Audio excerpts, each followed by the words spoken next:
सहनाववतु सहनौ भुनक्तु सह वीर्यं करवावहै तेजस्विनावधीतमस्तु मा विद्विषावहै ओम शांति शांति शांति 105వ పేజీ 4వ అనువాకం मनो ब्रह्मेति व्यजानात्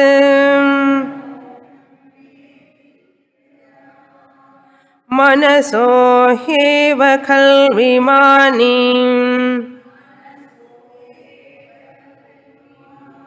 भूतानि जायन्ते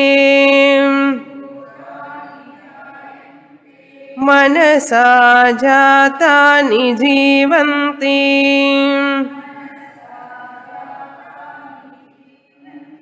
मनः प्रयन्त्यभिसंविशन्तीति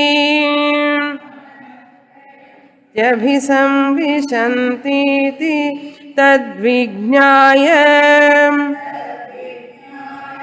पुनरेव वरुणम् पितरमुपससार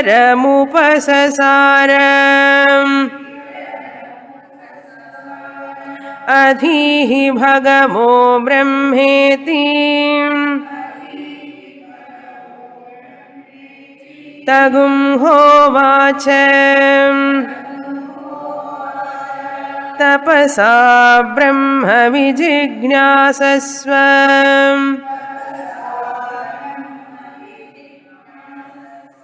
तपो ब्रह्मेति स तपोतप्यत स तपस्तप्त्वा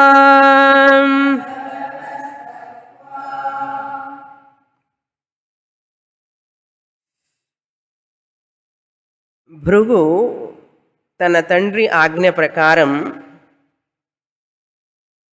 ఆత్మ విచారణ చేస్తున్నాడు. ఆ విచారణనే ఇక్కడ తపస్సు అని చెప్తోంది ఉపనిషత్తు. తపసా బ్రహ్మవి జిజ్ఞాసస్వ. ఈ తపస్సు అనే పదాన్ని మనం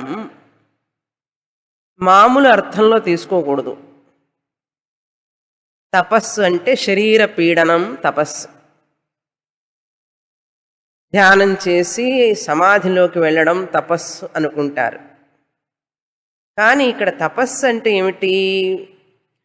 చింతన చెయ్యాలి. అంతఃపరీక్ష చింతన.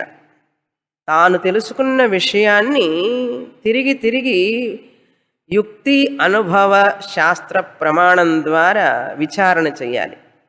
శాస్త్ర యుక్తి అనుభవ. శాస్త్రం చెప్పిన దానికి మన అనుభవానికి ఒక టాలీ కావాలి, సరిపోవాలి. అది చేసేటప్పుడు కూడా యుక్తియుక్తంగా ఉండాలి.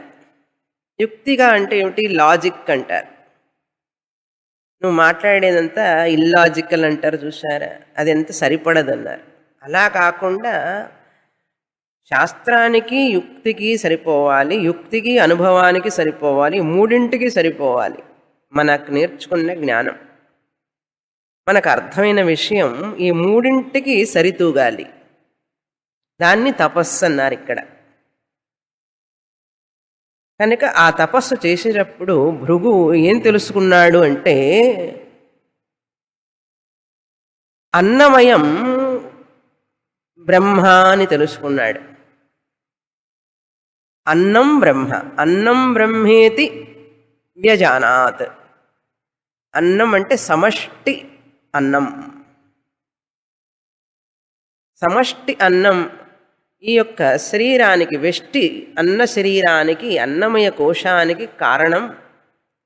కనుక ఈ జీవరాశులన్నీ రావడానికి కారణం, ఈ శరీరాలన్నీ పుట్టడం కారణం ఆ అన్నం బ్రహ్మే కదా అని అనుకున్నాడు. పృథివీ నుంచి కదా అన్నం వస్తుంది. కనుక అక్కడ అన్నం అంటే పృథివీ అని తెలుసుకున్నాం. మళ్ళీ తర్వాత తెలుసుకొని ఇది అన్నం బ్రహ్మ కాదు, ఎందుకంటే అన్నం సవికారం మారుతూ ఉంటుంది కనుక ఆ అన్నానికి పృథివికి కారణమైనటువంటిది మరొకటేదో ఉన్నది అని చెప్పి వాళ్ళ నాన్నగారు నువ్వు నాయన తపస్సు చెయ్యి మళ్ళీ అన్నట్టే మళ్ళీ ఆలోచన చేయగా చేయగా చేయగా ప్రాణం బ్రహ్మ అని అనుకున్నాడు. ఆ ధ్యానం చేసేటప్పుడు విచారణ చేసేటప్పుడు శరీరం కంటే కొంచెం స్థూలం కంటే సూక్ష్మానికి వెళ్ళాడు. ప్రాణం సూక్ష్మమైనటువంటిది. ఈ సమష్టి ప్రాణమే ఈ ప్రాణులందరికీ కారణం. మనలో ప్రాణం ఉంది కదా, గాలి. ఇప్పుడు పృథివీ నుంచి వాయువుకి వెళ్ళాడు. చూడండి, పృథివీ అనేది స్థూలం. ఆ స్థూలాన్ని నుంచి వాయువు అనేటువంటి ప్రాణం, సమష్టి వాయువు, సమష్టి ప్రాణ. ఆ వాయువు అనేటువంటిది సూక్ష్మమైనది. స్థూలం నుంచి సూక్ష్మంలోకి వెళ్ళాడు తెలుసుకోవడానికి. సూక్ష్మంలోకి వెళ్ళాడు అంటే ఏమిటి? సూక్ష్మ విషయాన్ని గ్రహిస్తున్నాడు. ఈ సమస్తమైనటువంటి వాయువు సమష్టి ప్రాణే మన ప్రాణానికి కారణం. అందుకే మనల్ని ప్రాణులు అన్నారు. కనుక ఈ ప్రాణులందరూ కూడా ఎక్కడి నుంచి వచ్చారు అంటే సమష్టి ప్రాణంలో నుంచి వచ్చారు. కనుక ప్రాణం బ్రహ్మ అని అనుకున్నాడు. తర్వాత మళ్ళీ ఆలోచిస్తే తండ్రి గారిని అడిగితే, నాయన కాదు, మళ్ళీ తపస్సు చెయ్యి అన్నారు. ప్రాణం బ్రహ్మ ఎందుకు కాదు అంటే ప్రాణం అనేటువంటిది సవికారం, బ్రహ్మ నిర్వికారం. ప్రాణం మారుతూ ఉంటుంది, దానికి జనన మరణాలు ఉన్నాయి. బ్రహ్మకి జనన మరణాలు లేవు కనుక ప్రాణం బ్రహ్మ కావడానికి వీల్లేదు. కనుక మరి ఏదై ఉంటుంది బ్రహ్మం అని చెప్పి మరలా విచారణ చేయగా చేయగా తపస్సు చేయగా చేయగా ప్రాణానికంటే సూక్ష్మమైనటువంటి మనస్సే కదా ఈ సృష్టి అంతటికీ కారణం. మనోమూలం ఇదం జగత్. ఈ జగత్తుకు మూలం మనస్సే కదండి. అందుకని మనో బ్రహ్మ ఇది వ్యజానాత్, మనసే బ్రహ్మ ఇది అని వ్యజానాత్ అనుకున్నాడు. తెలుసుకున్నాడు అనకూడదు, ఇక్కడ అనుకున్నాడు. అతని యొక్క భ్రాంతి అది. కనుక వ్యజానాత్ అంటే తెలుసుకున్నాడని చెప్పినప్పటికీ కూడా భావించాడు అని చెప్పాలి ఇక్కడ మనం. సరి అయిన జ్ఞానం కాదు కనుక అది భావించాడు. తన భావనే కానీ అది సరి అయినది కాదు కదా. వ్యజానాత్ అని భావించాడు. ఎందుకని? మనసాహి ఏవ ఖలు ఇమాని భూతాని జాయంతే. మనస్సు వల్లనే కదా ఈ భూతరాశులన్నీ కూడా, జీవరాశులన్నీ పుడుతున్నాయి అన్నారు. కోరికే కదండి కారణం. మనసులో పుట్టే కోరికే కదా ఈ జీవరాశులన్నిటికీ కారణం. కనుక మనస్సు వల్లనే పుడుతున్నారు. కనుక తండ్రి ఏం చెప్పాడు? యతోవా ఇమాని భూతాని జాయంతే అన్నాడు. దేని నుంచైతే జీవరాశులన్నీ పుడుతున్నాయో అదే బ్రహ్మమని తెలుసుకో. దేని వలననైతే జీవరాశులన్నీ నిలిచి ఉన్నాయో, ఏన జాతాని జీవంతి, అదే బ్రహ్మమని తెలుసుకో. యత్ ప్రయంతి అభిసంవిశంతి, ఏదైతే మళ్ళీ మనసులోకి కలిసిపోతుందో అది బ్రహ్మం అని తెలుసుకో అన్నాడు. ఇతను మనస్సే బ్రహ్మం అనుకుంటున్నాడు భృగు. మనస్సు వల్లనే జీవరాశులు పుడుతున్నాయి, మనస్సు వల్లనే జీవిస్తున్నారు, మనసులోకి అందరూ కలిసిపోతున్నారు అని అనుకుంటున్నాడు.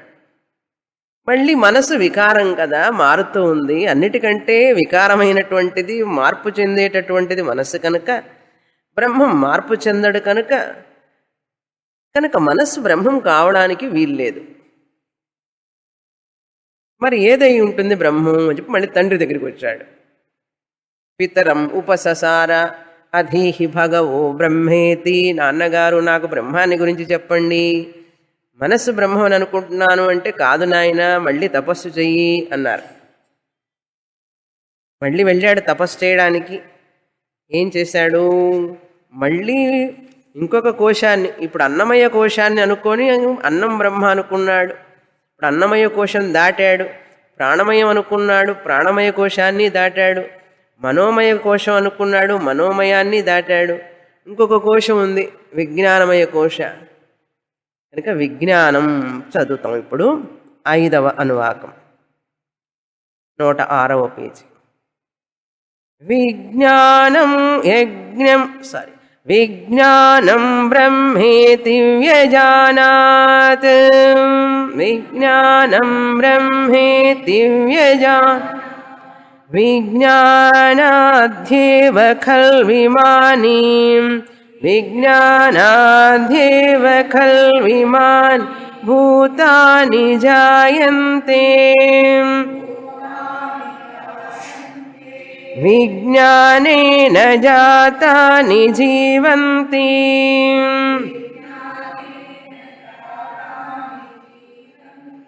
విజ్ఞానం ప్రయంత్యభిసంవిశంతీతి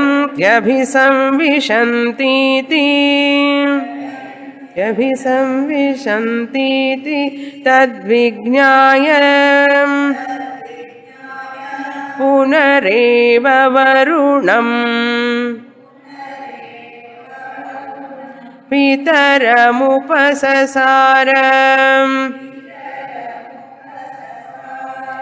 అధీహి భగవో బ్రహ్మేతి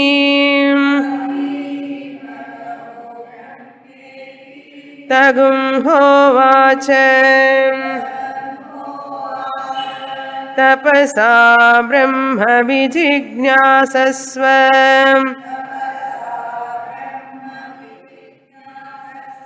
తపో బ్రహ్మేతి స తపోతప్యత. స తపస్తప్త్వా. అక్కడ తప్యతే అని ఉన్నది, తప్యత అని రాసుకోండి తెలుగులో. సతపో తప్యత ఉండాలి.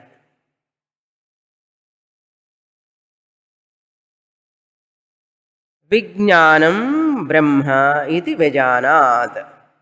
నాలుగవసారి తపస్సు చేసేటప్పుడు విజ్ఞానం బ్రహ్మ అని అనుకున్నాడు. ఇక్కడ విజ్ఞానం అంటే హిరణ్యగర్భ అని అర్థం. సమష్టి విజ్ఞానం. మనకొచ్చేటటువంటి వృత్తి జ్ఞానం వ్యష్టి విజ్ఞానం. వ్యష్టి జ్ఞానానికి, అందరి జ్ఞానాలకి కారణం విజ్ఞానం, హిరణ్యగర్భ. సమష్టి జ్ఞానం విజ్ఞానం అంటాం. కనుక విజ్ఞానం హిరణ్యగర్భ అంటే బ్రహ్మాజీ, బ్రహ్మదేవుడు.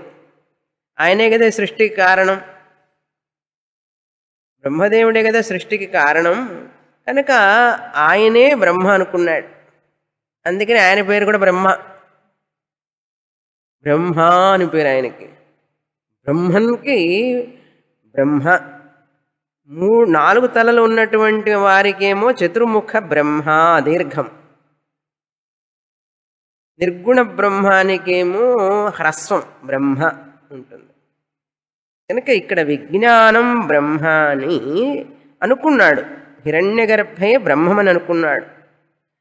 ఎందుకు ఆయనకి హిరణ్యగర్భుడని పేరు అంటే శాస్త్రం చెప్తుంది, సర్వజ్ఞత్వ గర్భే అంతః యస్య సహ. హిరణ్యం అంటే బంగారం. బంగారం ఎలా మెరుస్తూ ఉంటుందో, ప్రకాశవంతంగా ఉంటుందో, అదేవిధంగా జ్ఞాన ప్రకాశం ఎవని అందైతే ఉంటుందో, గర్భ అంటే అంతః ఎవరి అందైతే ఉంటుందో. బ్రహ్మదేవుడికి అంతా తెలుసు కదండి, సర్వజ్ఞుడు కదా బ్రహ్మదేవుడు.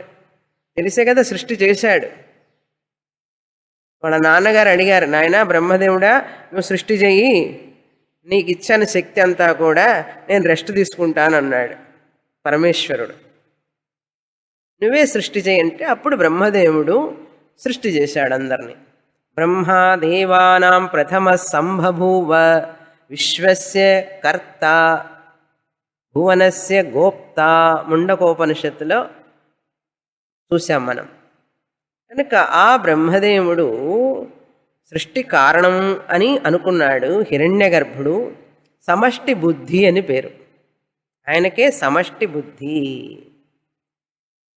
హిరణ్యం అంటే సర్వజ్ఞత్వం ఆర్ సర్వజ్ఞత్వం గర్భే అంతః యస్య సహ ఎవరి ఎందైతే సర్వజ్ఞత్వం అన్నీ తెలుసు అనే జ్ఞానం కలిగి ఉన్నాడో, అన్నీ తెలిసి ఉండడం అనే జ్ఞానం కలిగి ఉన్నాడో ఆయన హిరణ్యగర్భుడు.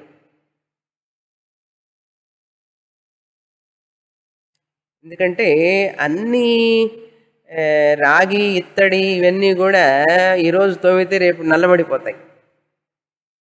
రేపు దాకా ఎందుకంటే సాయంత్రానికే నల్లబడిపోతాయి. బంగారం బంగారం నల్లబడదు, దానికి చిలుము పట్టదు.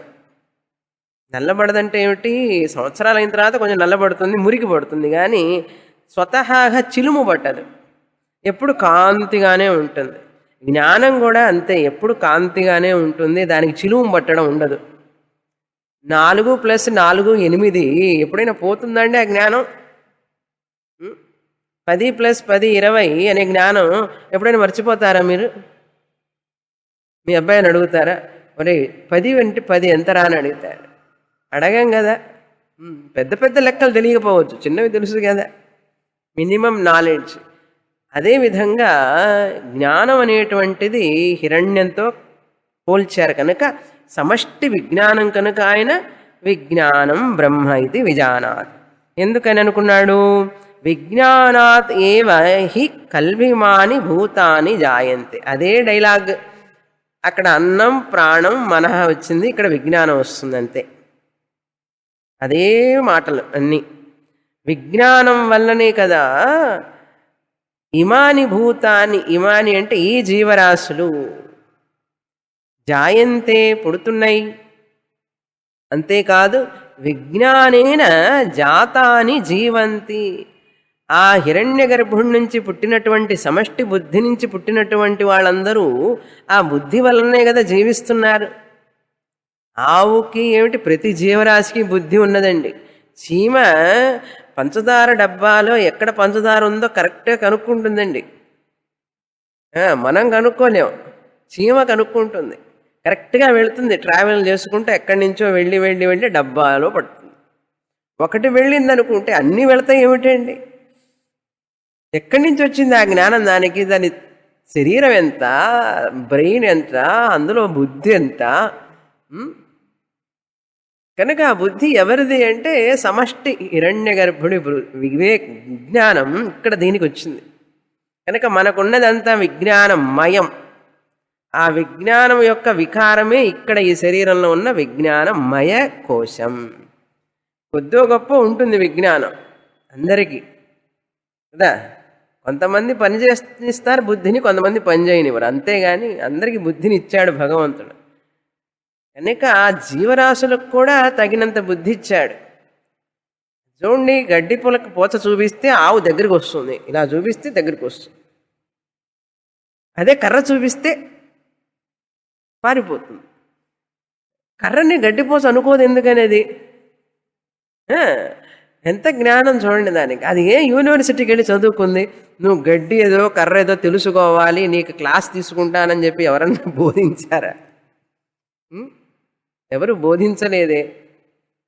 కనుక ఆ సమష్టి విజ్ఞాన హిరణ్య గర్భుల్లో నుంచే ఆ జ్ఞానం మనకు వచ్చింది ఇక్కడ. కనుక ఇదేమంటాం? విజ్ఞానమయ కోశం అంటాం.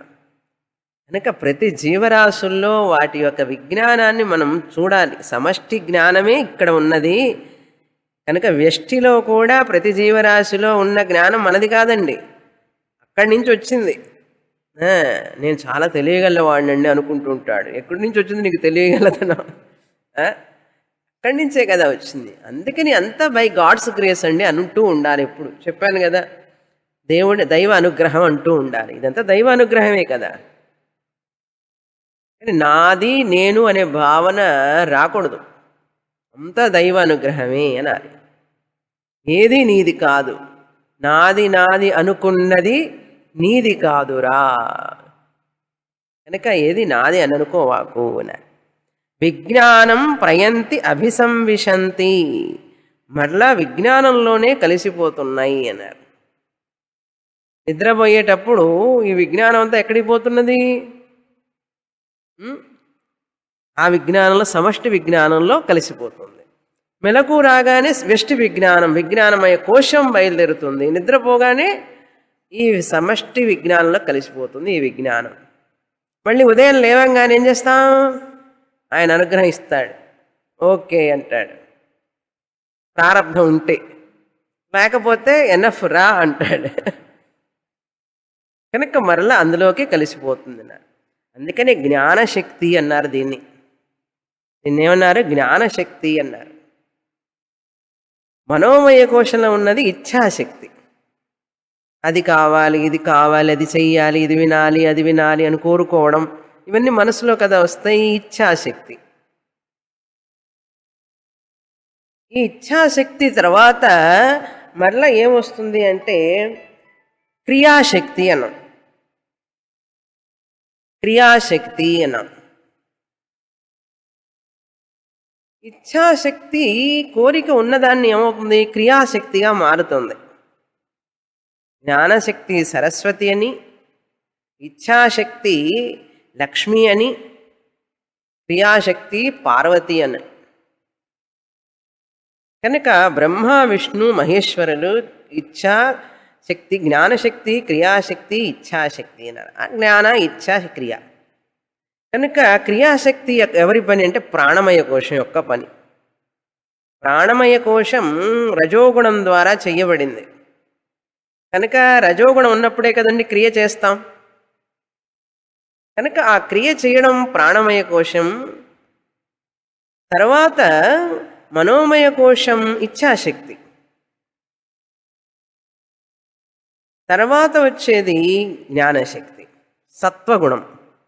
సో తమో గుణం లేదు.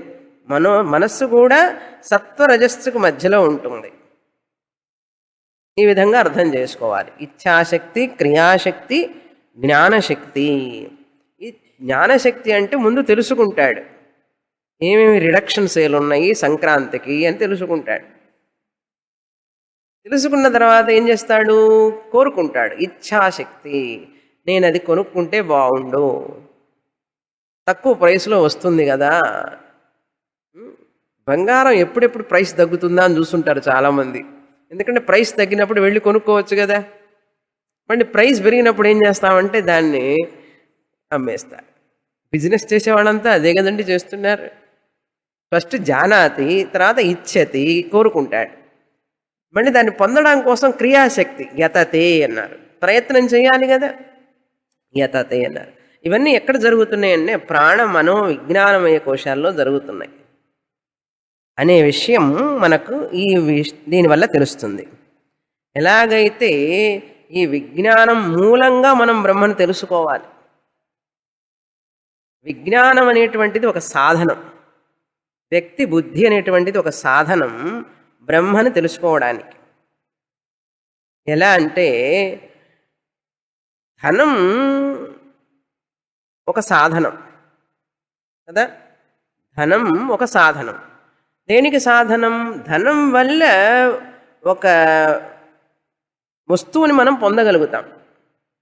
ధనం వల్ల ఒక వస్తువును కొంటాం, ఒక వస్తువును పొందుతాం అనే జ్ఞానం ఉంది మనకు. ఇది ఒక సాధనం. ధనం అనేది ఒక వస్తువును పొందడానికి సాధనం. అదేవిధంగా విజ్ఞానం అనేటువంటిది కూడా ఒక సాధనం బ్రహ్మను తెలుసుకోవడానికి. కనుక ఈ విజ్ఞానం అనేది బ్రహ్మ కాదు, బ్రహ్మను తెలుసుకోవడానికి సాధనం. కనుక భృగువు తెలుసుకున్నది ఏమిటి ఇప్పుడు అంటే విజ్ఞానమయ కోశాన్ని తెలుసుకున్నాడు, బ్రహ్మం అనుకుంటున్నాడు. ఆ సమష్టి విజ్ఞానమే ఈ వెష్టి విజ్ఞానం వస్తున్నది కనుక ఇదే బ్రహ్మమై ఉండాలి అన్నారు. జ్ఞానశక్తి వల్లనే కదండి ఈ సృష్టి అంతా జరుగుతోంది. జ్ఞానం లేకపోతే ఎలా జరుగుతుంది? కనుక సర్వజ్ఞుడి నుంచి వచ్చినటువంటిది ఆ హిరణ్యగర్భుడు సర్వజ్ఞుడు. ఆయన నుంచి మనందరం వచ్చాం గనక మరలా ఆయనలోనే కలిసిపోతాం గనక విజ్ఞానం బ్రహ్మ అన్నాడు. నాన్నగారు సరేనంటారా అన్నాడు. కాదు నాయన, తపస్సు చేయిపోయి అన్నాడు. మరలా తపస్సు చెయ్యి. అలసిపోలేదు భృగు మహర్షి. చూడండి ఆ శ్రద్ధ, తండ్రి వాక్యం మీద అంత శ్రద్ధ అన్నమాట. మనమైతే అలసిపోతాం. ఇంకా నాకు ఈ జన్మలో జ్ఞానం రాదు, నాకు రాకపోతే ఎవరికి వస్తుంది జ్ఞానం అని అనుకున్నాడు భృగు. నేను తెలుసుకొని తీరాలి ఏమైనా సరే అన్నాడు. ఏమిటి మొదటిసారి వెళితే మళ్ళీ సతపో తప్యత అంటాడు, మళ్ళీ పితరం మళ్ళీ వెళ్తాడు, మళ్ళీ తపస్సు అంటాడు, మళ్ళీ వెళ్ళి మళ్ళీ తపస్సు. ఏమిటండి ఇది? అసలు బ్రహ్మ అంటూ ఉన్నాడా నాన్నగారు అని అడగలే. బ్రహ్మ ఉన్నాడని శ్రద్ధ. బ్రహ్మ అస్థి అస్థి అంటే కదా బ్రహ్మ అస్మి అవుతాను. మొదట బ్రహ్మ అస్థి జ్ఞానం. బ్రహ్మ ఉన్నాడని చెప్పి అటు స్వామిని వారు 12 సంవత్సరాల నుంచి చెప్తున్నారు. ఖచ్చితంగా ఉండాలి. ఏమోనండి, ఆడు 12 సంవత్సరాలు చెప్తున్నారు, ఉన్నాడో లేదో మనకేం తెలుసు అన్నాడు అనుకోండి, ఇంకా వాడికి నేను బ్రహ్మని అనే జ్ఞానం ఎలా వస్తుంది? రాదు కదా. నేను బ్రహ్మని అనే జ్ఞానం రావాలంటే బ్రహ్మ ఉన్నాడు అని చెప్పే గురువు వాక్యాన్ని నమ్మాలి. గురువు గారు ఏం చెప్తున్నారు? బ్రహ్మ అస్తి బ్రహ్మ ఉన్నాడు, ఉనికి రూపంలో బ్రహ్మ ఉన్నాడు అని చెప్పి గురువు గారు గొంతు చించుకొని మరీ చెప్తున్నారు. స్టూడెంట్స్ వచ్చినా రాకపోయినా, కుర్చీలు ఖాళీ ఉన్నా, కార్పెట్ ఖాళీ ఉన్నా, పాపం ఆయనకి మాత్రం రెస్ట్ లేకుండా చెప్తూనే ఉన్నారు కదా. తిరిగున్నప్పుడు వస్తారు స్టూడెంట్స్, లేకపోతే లేదు. గురువు గారు మాత్రం ఖచ్చితంగా వచ్చి ఏం చెప్పాలి? బ్రహ్మ ఉన్నాడు అని చెప్తున్నారు 12 సంవత్సరాల నుంచి. 13వ సంవత్సరానికి కూడా ఎంటర్ అవుతున్నాం కనుక అలా శ్రద్ధగా వినేవాళ్ళు ఒక రోజుకి నేనే బ్రహ్మాన్ని అని తెలుసుకునే అవకాశం లభిస్తుంది. There is a possibility of knowing that I am Brahman if I say Brahman is there. If I say there is Brahman, there is a possibility of knowing I am Brahman. అర్థమైందా? కనుక తద్విజ్ఞాయ పునరేవ వరుణం పితరముపససార. మళ్ళీ తండ్రి దగ్గరికి వచ్చాడు. పితరం తండ్రి దగ్గరికి వచ్చి ఉవాచ ఉపససార అధీహి భగవో బ్రహ్మేతి. నాకు బ్రహ్మాని గురించి చెప్పండి అన్నాడు. అన్నంగానే ఏమిటి? నేను అనుకున్న విజ్ఞానం బ్రహ్మ కాదు అని చెప్పి అనుమానం వచ్చి నాకు ఆ బ్రహ్మని గురించి చెప్పండి నాన్నగారు అంటే, తగుం హోవాచ తండ్రికి చెప్తున్నాడు, తపసా బ్రహ్మ విజిజ్ఞాసస్వ. నాయన ఆ బ్రహ్మాన్ని తెలుసుకో, మరలా తపస్సు చెయ్యి అన్నాడు. నేను చెప్పిన దాని మీదనే కాంటెంప్లేట్ చెయ్యి. యతో వా ఇమాని భూతాని జాయంతే ఏన జాతాని జీవంతి యత్ ప్రయంత్యభిసంవిశంతి తద్విజిజ్ఞాసస్వ తపో బ్రహ్మేతి. అందుకని ఆ తపస్సే బ్రహ్మం నాయన. తపస్సే బ్రహ్మం అంటే ఏమిటి? నువ్వు చెయ్యగా ఆ బ్రహ్మంలో నిలిచిపోతావు. అది తర్వాత విషయం వస్తున్నది. ఇప్పుడు చదువుతాం 6వ అనువాకం.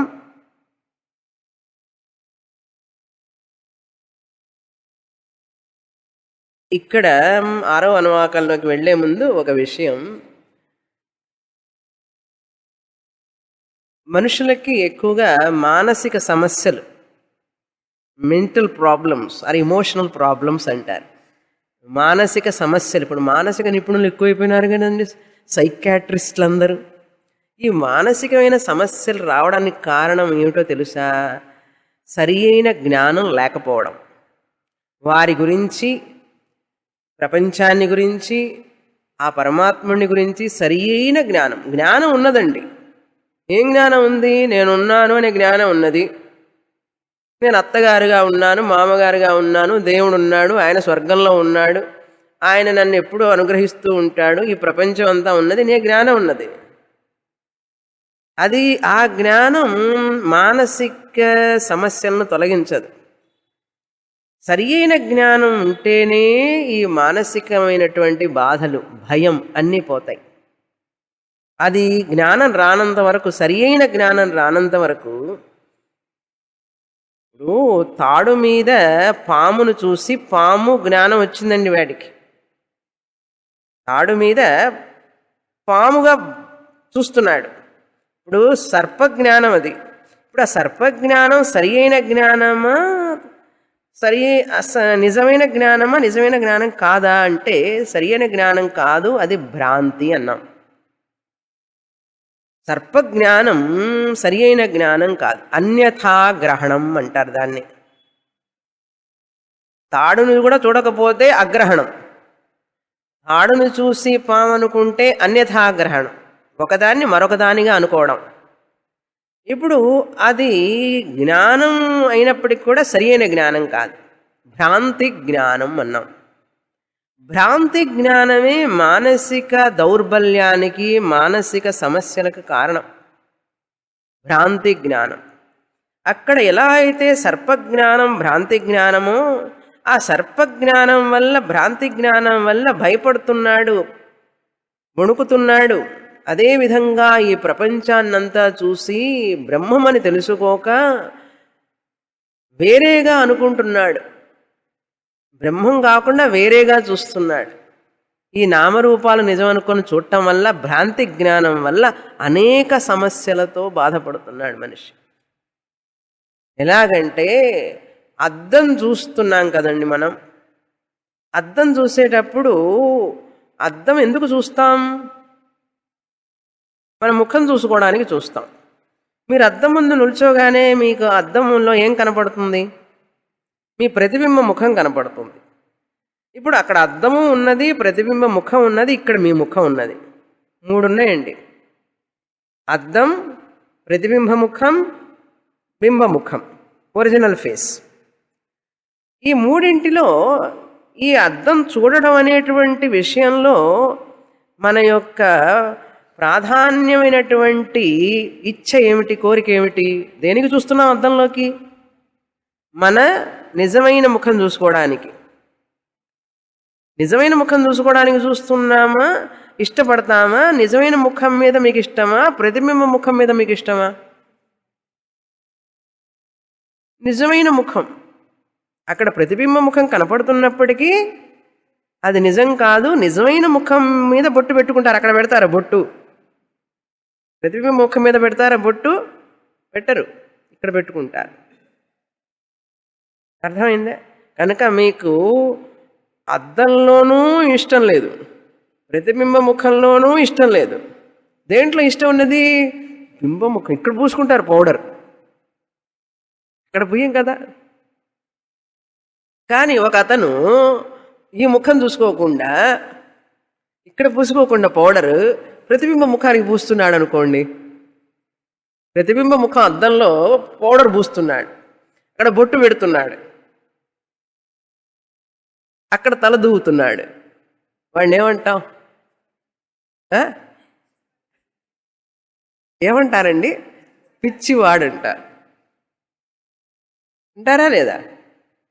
ఇది అర్థమైంది కదా. ఇది దృష్టాంతం. దాష్టాంతం చెప్తా వినండి. ప్రపంచమనే అద్దం, ఆత్మ నేను అనేక రూపాలుగా ప్రతిఫలిస్తున్నాను. ప్రపంచమనే అద్దంలో ఆత్మనైన నేను, అక్కడ బింబముఖం అన్నా, ఇక్కడ ఆత్మ, అన్ని రూపాలలో నేను ప్రతిబింబిస్తున్నాను, నేను కనపడుతున్నాను. ఇప్పుడు ఆ శరీరం, ఆ రూపం నా యొక్క ప్రతిబింబం. ఈ శరీరం నా ఆత్మనైనటువంటి నా యొక్క ప్రతిబింబం. ప్రతి వస్తువు నా యొక్క ప్రతిరూపం. ఆత్మ, సచ్చిద్ ఆత్మ యొక్క ప్రతిరూపాలన్నీ కూడా, ఫ్యాన్ ఉన్నది ఉన్నది ఉన్నది అనేటువంటిది నా ప్రతిరూపం. ఉనికి, ఎరుక అనేది నా ప్రతిరూపం. ప్రతి దాంట్లో కనపడుతూ ఉంటే ఆ ఉనికి ఎరుకని నేనే అని ఇక్కడ తెలుసుకోవాలా? ఇక్కడ తెలుసుకోకుండా అక్కడ కనపడుతున్న శరీరాలన్నీ ఏమిటి? ప్రతిబింబాలు. ఇప్పుడు మనం ఏం చేస్తున్నాం? ప్రతిబింబాల ద్వారా నేను ఆత్మనని నన్ను తెలుసుకోవలసింది పోయి మనం ఏం చేస్తున్నాం? ప్రతిబింబాలని సోకు చేస్తున్నాం. ప్రతిబింబాలను చూసుకుంటూ ప్రతిబింబానికి బొట్టు పెట్టి ప్రతిబింబాల కంటే ప్రతిబింబం నిజం అనుకుంటున్నాం. చూసారా? శరీరం, మనస్సు ఇవన్నీ కూడా ఆత్మని వ్యక్తం చేసే, నా ఆత్మస్వరూపాన్ని చూడటానికి ఇవి ఒక్క పరికరాలు. నాకు అద్దం పరికరం, ప్రతిబింబం సహాయం చేస్తుంది నాకు. దేనికి? నా నిజమైన ముఖాన్ని చూసుకోవడానికి. ఇది కొంచెం చాలా కష్టం. అర్థం చేసుకుంటే ఇంకంతే మోక్షం. ఓకే. దీన్నే వ్యంగ్య వ్యంజక భావ అంటారు. Revealer and revealed. అద్దం రివీలర్. రివీలర్ అది అంటే రివీల్ చేస్తోంది, తెలిసేటట్లు చేస్తోంది. ఏమిటి? నా ముఖాన్ని. ముఖం రివీల్డ్ అంటారు. వ్యంగ్య, ఇది వ్యక్తమవుతోంది అద్దం వల్ల. కనుక అద్దం లేకుండా మీరు ముఖం మీరు చూసుకోగలరా? ఎంత గొప్పవాడైనా సరే, ఎంత సుందరాంగి అయినా కూడా, వరల్డ్ మిస్ యూనివర్స్ అయినా కూడా తన ముఖాన్ని తాను చూసుకోలేదండి. అద్దం కావాలి. అదేవిధంగా ఆత్మ తనను తాను తెలుసుకోలేదు. శరీరం లేకుండా, మనస్సు బుద్ధి లేకుండా ఆత్మ నేను అహం బ్రహ్మాస్మి అని చెప్పలేదు. ఎలాగైతే మీరు అద్దం లేకపోతే మీ ముఖం చూసుకోలేరో, ముఖం ఎక్కడున్నదండి? ఎంత దూరంగా ఉంది మీకు మీ ముఖం? ఎంత దూరం ఏమిటండి, నాయనే కదా ముఖం. అయినప్పటికీ మీరు చూసుకోలేరు. అదేవిధంగా నేను బ్రహ్మమే అయి ఉన్నప్పటికీ కూడా నేను బ్రహ్మాన్ని అని నేను చెప్పాలి అంటే, ఆ జ్ఞానం కావాలి అంటే నాకు ఈ శరీరం మనస్సు అనేటటువంటి ఒక అద్దం పరికరం కావాలి. కనుక ఈ ప్రపంచం అంతా అద్దం లాంటిది. వ్యంజక, రివీలర్. ఎలా రివీల్ చేస్తుంది? అది ఉనికి ఎరుక రూపంలో రివీల్ చేస్తుంది, including body mind complex, this body mind complex. కనుక వ్యంజక అన్నారు. ప్రతి శరీరం ఎ రివీలర్, ఎవ్రీ బాడీ ఎవ్రీ బడి. ప్రతి ఒక్కరూ, ప్రతి శరీరం, ప్రతి వస్తువు. అద్దాల మేడలోకి వెళ్ళి అన్ని ప్రతిబింబాలు చూస్తారు. ఆహా ఎంత బాగున్నాను అంటారా? అద్దాల్లో ఉన్న ప్రతిబింబాలు ముఖ్యమా, ఆ కనపడుతున్నవాడు ముఖ్యమా అండి? ఇది మాత్రం బాగా తెలుసు. ఆత్మ దగ్గరికి వచ్చేటప్పుడు నేను ఆత్మనని తెలుసుకోకుండా మనం ప్రతిబింబాల్లో ఇష్టపడుతున్నాం. ఇందాకేం చెప్పారు? ప్రతిబింబానికి బొట్టు పెట్టేవాడు, ప్రతిబింబానికి పౌడర్ పూసేవాడు, ప్రతిబింబానికి తల దువ్వేవాడు పిచ్చివాడు అన్నాం. ఇప్పుడు ఆత్మను తెలుసుకోకుండా ఆత్మ ప్రతిబింబాలైనటువంటి శరీరాలన్నీ కూడా నిజం అనుకునేవాడు పిచ్చివాడా కాదా?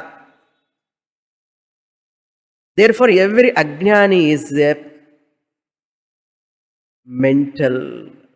అందుకే శంకరాచార్యుల వారు అన్నారు, సర్వం ప్రపంచం భ్రాంతిమయం అన్నారు. ఒక జ్ఞాని మాత్రమేనండి సరి అయినటువంటి వ్యక్తి ఎవరైనా ఉన్నాడంటే ఒక జ్ఞాని. అందరూ అజ్ఞానమనే ఆ భ్రాంతిలో ఉండి అది సత్యం అనుకొని సంవత్సరాల తరబడి, దశాబ్దాల తరబడి, జన్మల తరబడి ఆ జీవితాన్ని జీవిస్తున్నారంటే ప్రతి మనిషి ఒక అబద్ధమైన జీవితాన్ని జీవిస్తున్నాడు, అనృతమైన జీవితాన్ని జీవిస్తున్నాడు. సత్యమైన జీవితాన్ని ఎవరు జీవించడం లేదు, జ్ఞాని తప్ప.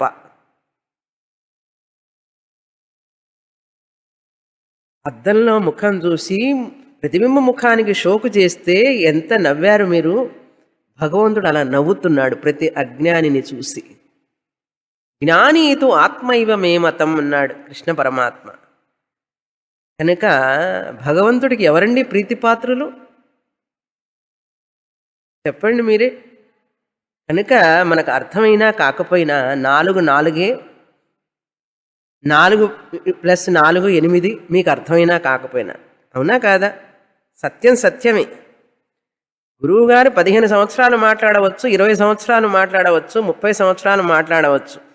మనకు అర్థం కానంత మాత్రాన అది అసత్యం అవుతుందా? కాదు కదా. కనుక సత్యం సత్యమే. కనుక గురువుగారు మాట్లాడే మాటలు గురువుగారివా? గురువుగారివి కాదే, శాస్త్రానివి. శాస్త్రం దైవవాక్కు. దేవుడు అసత్యం చెప్తాడా? చెప్పడు కదా. కనుక ఎందుకు చెప్తున్నాను ఇదంతా అంటే భృగువు యొక్క శ్రద్ధ గురించి చెప్తున్నాను. నాకు అర్థం కానంత మాత్రాన శాస్త్రాన్ని వమ్ము చేయలేం కదా. సత్యం సత్యం కాకుండా పోదు కదా. కనుక ప్రపంచం అనే అద్దంలో నా ప్రతిబింబాలను చూసుకుంటూ ప్రతిబింబాలు నిజం అనుకుంటున్నాను. ఆ ప్రతిబింబాలు నా ఆత్మనైనటువంటి నావే అని చెప్పి తెలుసుకోవాల్సింది పోయి ప్రతిబింబాలకు ప్రధానంగా ఇచ్చి ప్రతిబింబాలు నిజం అనుకుంటూ ప్రతిబింబాల యొక్క వ్యాధి జరా మరణాలు సత్యం అనుకుంటున్నానే కానీ ఆ ప్రతిబింబాలన్నీ కూడా నిజం కాదు. ఏది సత్యం అంటే ఆ ఉనికి ఎరుక అనేటువంటిది సత్యం అని తెలుసుకోవాలి. ముఖం లేకపోతే ప్రతిబింబం ఏర్పడుతుందా? ఏర్పడదు కదా. అదేవిధంగా ఆత్మ లేకపోతే ఈ శరీరం ఉంటుందా? ఆత్మ లేకుండా ఈ శరీరం ఉన్నదా? ఆత్మ లేకుండా ఈ పుష్పం ఉంటుందా? ఈ పుష్పంలో ఆత్మ ఉన్నదా లేదా? ఉనికి రూపంలో ఉన్నది ఆత్మ. ఆత్మ ఇక్కడ లేదు అంటే ఆత్మ సర్వత్రా లేదనే అర్థం వస్తుంది. ఆత్మ సర్వగతః. సర్వగతః అంటే అంతటా ఉన్నది. అంతటా ఉంటే ఈ పుష్పంలో ఉండాలి. పుష్పంలో ఏ రూపంలో ఉన్నది? పుష్పం ఉన్నది అనే రూపంలో ఉన్నది. Flower is in the form of easiness. కనుక ప్రతి ఒక్క వస్తువులో ఈజ్నెస్ ఉనికి రూపంలో ఉన్న ఈ ప్రపంచాన్ని, ఈ ప్రపంచం అనే అద్దం ఉనికిని తెలుసుకోవడానికి ఒక సాధనం. కనుక ఈ ప్రపంచం చూసి మీరు ఏం తెలుసుకోవాలి? ఇప్పుడు ఇది ఒక అద్దం లాంటిది. అహం బ్రహ్మ, ప్రపంచం రివీలర్, ఐఎమ్ రివీల్డ్. నేను ప్రపంచం ద్వారా, శరీరం ద్వారా నేనేం చెప్పగలుగుతున్నాను? విజ్ఞానం ద్వారా బ్రహ్మ ఇతి అని చెప్పగలను. ఈ బుద్ధి లేకపోతే, మనస్సే లేకపోతే, శరీరమే లేకపోతే బ్రహ్మ అస్తి అని ఎవరండి చెప్పగలుగుతాడు? బ్రహ్మ అస్మి అని ఎవరు చెప్పగలుగుతాడు?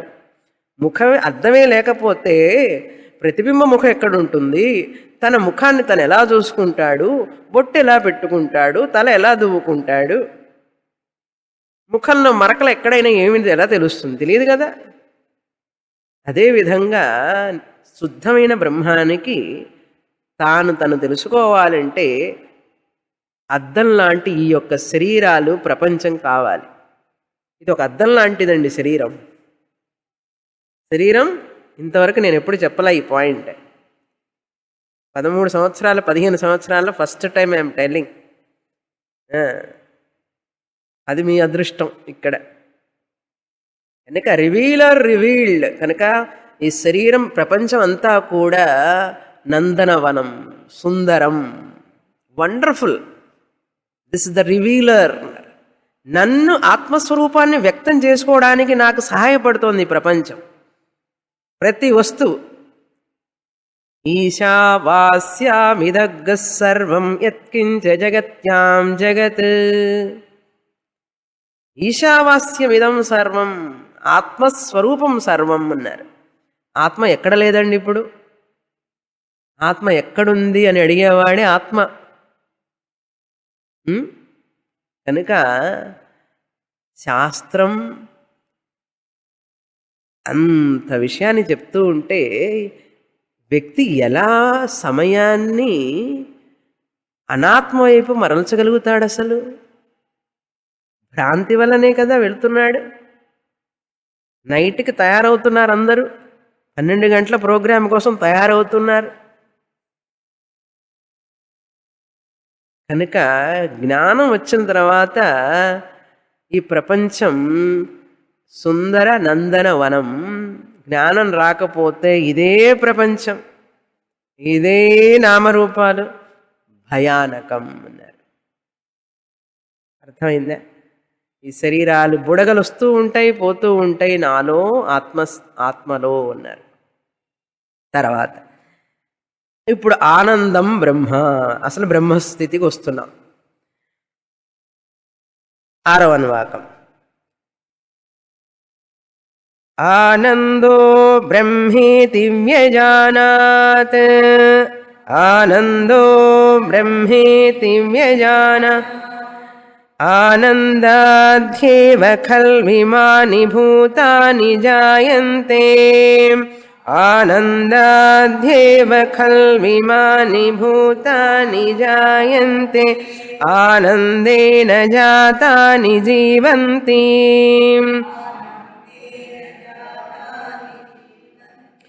ఆనందం ప్రయంత్యభిసంవిశంతీతి. ప్రయంత్యభిసంవిశంతీతి. ఇంకా తద్విజ్ఞాయ పునరేవ పరుణం లేదు. ఇది చాలా ముఖ్యమైన మంత్రం. ఇప్పుడు తండ్రి చెప్పిన తర్వాత మరలా నాయన తపస్సు చేయన్నప్పుడు భృగు వెళ్ళి తపస్సు చేస్తున్నాడు. తపస్సు చేసి చేసి చేసి అంటే ఆలోచన చేయగా చేయగా ఆనందం బ్రహ్మ ఇది వ్యజానాత్. వ్యజానాత్ తెలుసుకున్నాడు. ఏమని తెలుసుకున్నాడు? ఆనందమే బ్రహ్మ అని తెలుసుకున్నాడు. ఇక్కడ ఆనందం బ్రహ్మ అంటే ఏమి ఆనందం అన్నారు. ఇంగ్లీష్లో మనం చెప్తామే హ్యాపీనెస్ అనేది కాదండి. సుఖం అనేది హ్యాపీనెస్. ఆనందానికి ఇంగ్లీష్లో ట్రాన్స్లేషనే లేదు. అర్థమైందా? హ్యాపీనెస్ అంటే ఏమిటి? సుఖం అని అర్థం. సుఖం అనేటువంటిది విషయానందం, ఎక్స్పీరియన్షియల్ హ్యాపీనెస్. సుఖం అనుభవ ఆనందం. అది సుఖం అనేది ఏమిటి? అనుభవ ఆనందం. కనుక ఆనందానికి ట్రాన్స్లేషన్ ఏంటంటే ఆనందమే. ఆనందానికి అనువాదం ఆనందమే.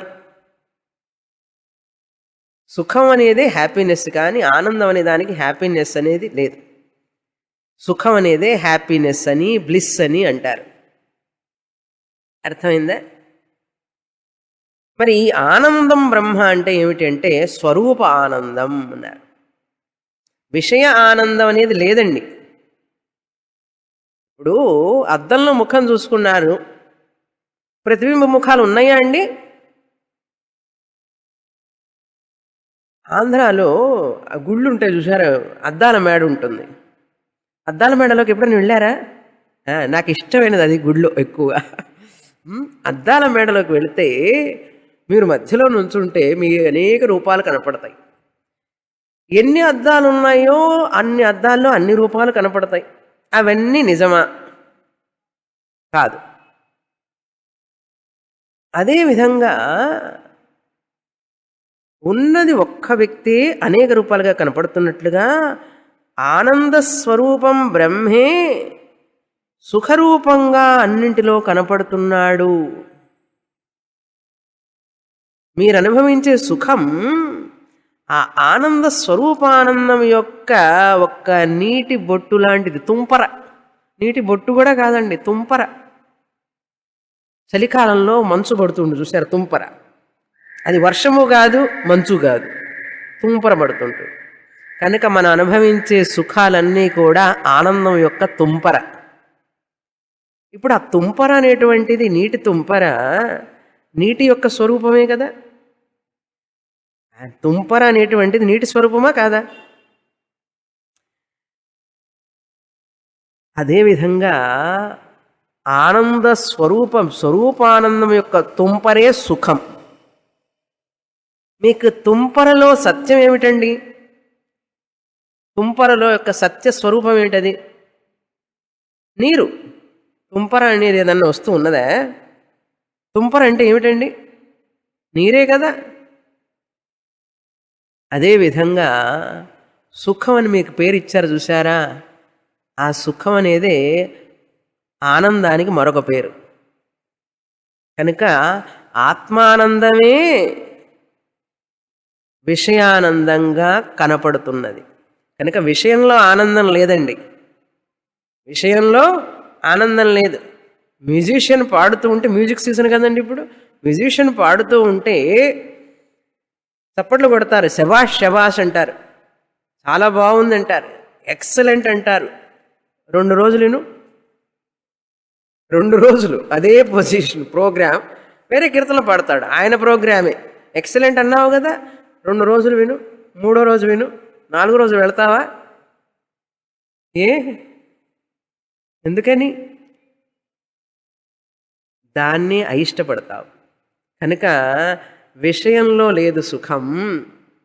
ఆయన సుఖం ఇచ్చేవాడైతే ఆ సంగీతంలో 4 రోజులు అదే రకంగా ఉండాలి కదండి సుఖం.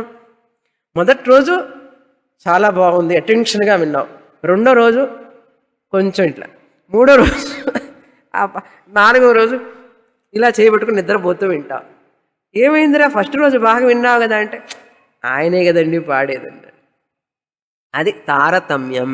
విషయానందంలో తారతమ్యం ఉంటుంది, అది సత్యం కాదు, ఆత్మానందమే సత్యం అని తెలుసుకోవాలి.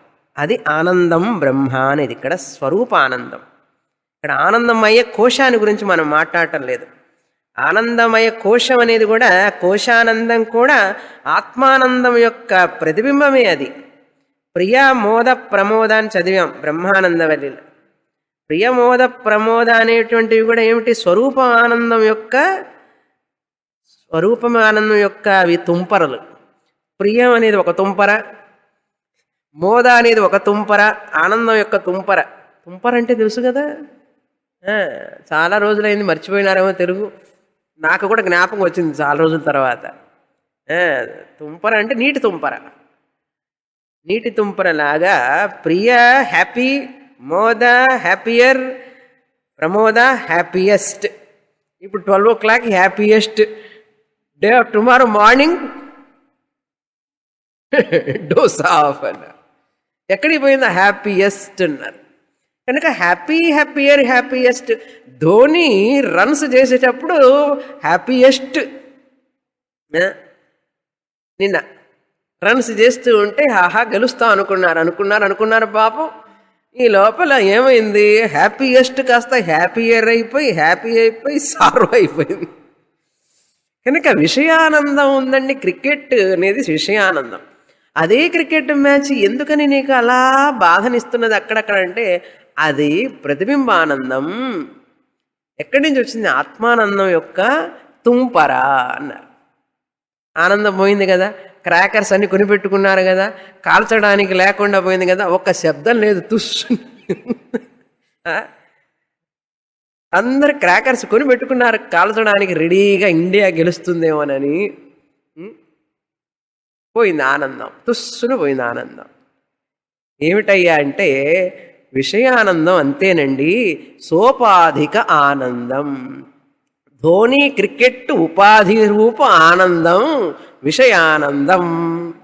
సోపాధి ఏదో ఒక ఉపాధి మీద ఆధారపడే ఆనందం సోపాధిక ఆనందం. భార్య వల్ల వచ్చే ఆనందం సోపాధిక ఆనందం, భర్త వల్ల వచ్చే ఆనందం సోపాధిక ఆనందం, పిల్లల వల్ల వచ్చే ఆనందం సోపాధిక ఆనందం, కోడలు, మనవళ్ళు, మనవరాళ్ళు, కూతుళ్ళు వాళ్ళందరి వల్ల వచ్చే ఆనందం విషయానందం సోపాధిక ఆనందం. స్వరూపానందం నిరుపాధిక ఆనందం. దేని మీద ఆధారపడదది. కనుక ఇప్పుడు మీకు నిరుపాధిక ఆనందం, స్వతంత్ర ఆనందం, బింబానందం, ఎప్పుడూ ఒకే రకంగా ఉండే ఆనందం కావాలా? వస్తూ పోతూ ఉండే ఆనందం, ఎప్పుడు పోతుందో తెలియదు, ఎప్పుడు వస్తుందో తెలియదు, అటువంటి ఆనందం కావాలా మీకు? ఏ ఆనందం కావాలో నిర్ణయించుకోండి జాగ్రత్తగా. ఆనందో బ్రహ్మేతి వ్యజానాత్. శాస్త్రం చదివితే నిరుపాధిక బ్రహ్మానందం తెలుసుకుంటాం. ఎవరు ఆ నిరుపాధిక బ్రహ్మానందం? నేనే, నా స్వరూపమే. ఎక్కడికి వెళ్ళక్కర్లేదు, ఏం కష్టపడక్కర్లేదు, దేనికోసం ఆయాసపడక్కర్లేదు, డబ్బులు ఖర్చు పెట్టక్కర్లేదు, అది నేనే అన్నారు. అలా తెలుసుకొని ఆనందాధ్యేవ కల్విమాని భూతాని జాయంతే. ఆనందం వల్లనే ఈ జీవరాశులన్నీ కూడా పుడుతున్నాయి, బ్రహ్మం వల్లనే పుడుతున్నాయి, బ్రహ్మం వల్లనే ఉంటున్నాయి. ఆనందో బ్రహ్మ, ఆనందం బ్రహ్మ వల్లనే పుడుతున్నాయి, ఆనందం బ్రహ్మ వల్లనే జీవిస్తున్నాయి, ఆనందం బ్రహ్మ వల్లనే కలిసిపోతున్నాయి అందులోని. అందుకని నిద్రలో అండి అది నిరుపాధిక ఆనందమా, సోపాధిక ఆనందమా? నిద్రానందం. నిద్రానందం బ్రహ్మానందం అండి. కొంతమందికి పేర్లు పెడతారు బ్రహ్మానందం అని, వాడికి బ్రహ్మ తెలియదు, ఆనందము తెలియదు. బ్రహ్మానందం నిద్రానందం ఒకటే అన్నారు. మనకు నిద్రలో మంచి ఆనందాన్ని అనుభవిస్తారు, ఏమీ తెలియకుండా అనుభవిస్తారు. అక్కడ మీరు ఆనందంగా ఉండడానికి ఏ వస్తువు కారణం అండి? ఏ వస్తువు కారణం మీకు ఆ నిద్రలో ఆనందానికి? చెప్పండి. ఫలానా వస్తువు వల్ల నేను ఆనందంగా ఉన్నానని చెప్పండి. ఇప్పుడు చెప్పగలరా? ఇంటికి వెళ్ళి పుస్తకాల లిస్టు రాయండి. ఫలానా వస్తువు వల్ల నేను నిద్రలో ఆనందంగా ఉన్నాను చెప్పండి. అసలు ఏ వస్తువు ఉన్నదని నీకు తెలియదే, ఏ వస్తువు వల్ల నువ్వు ఆనందంగా ఉన్నానని చెప్తావు? పోనీ నిద్ర లేచిన తర్వాత చెప్తావా అంటే నేను హాయిగా నిద్రపోయినాను అన్నాడు. చాలా కలలు కంటూ హాయిగా నిద్రపోయినావా, కలలే లేకుండా ఏమీ తెలియకుండా నిద్రపోయినావా? ఎప్పుడు తింటారు హాయిగా నిద్రపోయినాను అన్నప్పుడు ఏం గుర్తు పెట్టుకొని హాయిగా నిద్రపోయినారు, అది హాయి. ఏమి గుర్తు లేకుండా ఉండడమే హాయి. అంటే నిరుపాధిక ఆనందం. ఒక వస్తువు సహాయం లేకుండా శరీరం తెలియదు, మనస్సు తెలియదు, నేను ఎక్కడున్నానో తెలియదు, నా ఇంట్లో వస్తువులు తెలియదు, ఈ ప్రపంచం ఎక్కడుందో తెలియదు, క్రికెట్ మ్యాచ్లో ఓడిపోయినానని తెలియదు. అందుకని అది నిరుపాధిక ఆనందం. అప్పుడు ఏమంటారండి స్వామిని, రోజు నిద్రపోమంటారా? ఎప్పుడు నిరుపాధిక ఆనందానికి నిద్రపోతూ ఉంటే నిరుపాధిక ఆనందంలో ఉంటాను. అవసరం లేదు. నిద్ర లేచిన తర్వాత కూడా నువ్వు గ్రహిస్తున్నావు కదా, అహం సుఖం అస్వాప్సం నకించిద్ అవేదిషం అన్నారు. నాకేమీ తెలియదు, నేను హాయిగా నిద్రపోయినాను అన్నట్లుగానే ఇవన్నీ ఉన్నప్పటికీ కూడా నేను ఆనంద స్వరూపాన్ని అని తెలుసుకో, అంతే. అందుకని శరీరం మనసు బుద్ధి ఇవన్నీ కూడా ఉన్నప్పటికీ కూడా నేను ఆనంద స్వరూపాన్ని. ఎందుకంటే నేను పారమార్థిక సత్యం, ఇవి వ్యావహారిక సత్యం అని తెలుసుకో అన్నారు. అందుకని ఇప్పుడు ఎలా తెలుసుకోవాలి బ్రహ్మ అంటే? సత్ చిత్ ఆనంద. సత్ అంటే ఉనికి, అచ్చమైన తెలుగులో చెప్పాలంటే ఉనికి. ఉనికి అంటే ఏమిటంటే ఉన్నాను అనే దానికి షార్ట్ ఫామ్ ఉనికి. ఉన్నాను అంటున్నారు చూసారా, దానికి షార్ట్ ఫామ్ ఎబ్రివియేషన్ ఉనికి. నాకు తెలుసు అంటారు చూసారా, నాకు తెలుసు. ఐ యామ్ అంటాం ఇంగ్లీష్లో, నా ఉనికి నేను ఉన్నాను, ఐ యామ్. నాకు తెలుసు, ఐ నో. ఐ నో, నాకు తెలుసు. దాన్ని ఎరుక అంటారు. తెలుసు దానికి ఎరుక అనేటువంటి పదం. ఉనికి ఎరుక. నేను ఉన్నాను, నాకు తెలుసు. ఆ ఉన్నాను ఉనికి ఎరుకే ఆనంద స్వరూపం. ఉనికి ఎరుక ఆనందం. ఉనికి ఈజ్ ఈక్వల్ టు ఎరుక ఈజ్ ఈక్వల్ టు ఆనందం. సత్ ఈజ్ ఈక్వల్ టు చిత్ ఈజ్ ఈక్వల్ టు ఆనంద. సత్యం జ్ఞానం అనంతం. ఎక్కడ విన్నాం ఈ పదాలు? క్రిందటి వల్లిలోనే. సత్యం జ్ఞానం అనంతం బ్రహ్మ. సత్యం అంటే సత్, చైతన్యం అంటే జ్ఞానం అంటే చిత్, ఆనందం అంటే ఆనందం. అనంతం, అనంతం బ్రహ్మ, ఆనందం బ్రహ్మ. కనుక సత్తు చిత్తు ఆనందం. నేను ఎవరిని ఇప్పుడు? సత్తు చిత్తు ఆనందం ఈ శరీరంలో ఉన్నాను, శరీరంలో లభిస్తున్నాను. అంతటా లభిస్తున్నాను, ఇక్కడ లభిస్తున్నాను. నేను ఎక్కడ ఉన్నాను అంటే నేను ఎక్కడ లేను, అంతటా ఉన్నాను. కనుక ఈ సత్తు చిత్తు ఆనందం అనేటువంటిది, ఈ మూడు కూడా శరీరం యొక్క వికారము కాదు, శరీర భాగము కాదు, శరీరం మాత్రమే ఉండేది కాదు. శరీరంలోనూ ఉంటుంది, శరీరం బయట ఉంటుంది, అంతటా వ్యాపించి ఉంటుంది. దీని గురించి ఇంకా కొంచెం విశ్లేషణ చేసి తెలుసుకుంటే మనకు ఆ బ్రహ్మస్వరూపాన్ని గురించి మరింత అవగాహన ఏర్పడుతుంది. కనుక వచ్చే వారం చూస్తాం. పూర్ణమదః పూర్ణమిదం పూర్ణాత్ పూర్ణముదచ్యతే పూర్ణస్య పూర్ణమాదాయ పూర్ణమేవావశిష్యతే. ఓం శాంతి శాంతి శాంతి. హరి ఓం. శ్రీ గురుభ్యో నమః. హరి